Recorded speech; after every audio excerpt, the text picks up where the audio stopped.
Hello বন্ধুরা, date হলো আজ 15ই জুন 2025। এখানে দেখতে পাচ্ছ কলকাতা 24x7 একটি আর্টিকেল।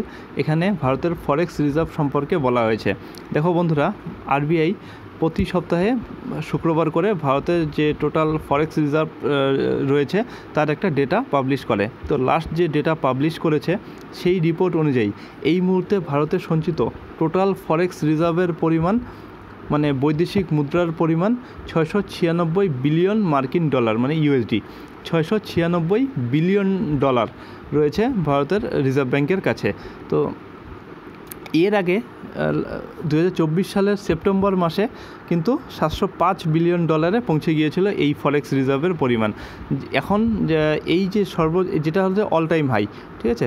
তো এখান থেকে মাত্র এখন রয়েছে 1.2% দূরে, অর্থাৎ 696 বিলিয়ন ডলারে রয়েছে, যা ভারতের জন্য এটা একটা বিরাট সাফল্য।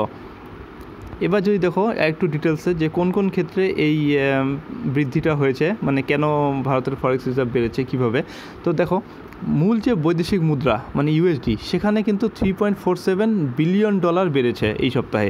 তার ফলে টোটাল ইউএসডির পরিমাণ এখন দাঁড়িয়েছে 587 বিলিয়ন ডলার।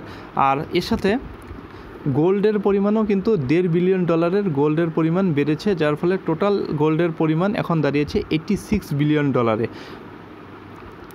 এই সব মিলিয়ে টোটাল তাহলে 587 আর হচ্ছে 86, এই সব মিলিয়ে টোটাল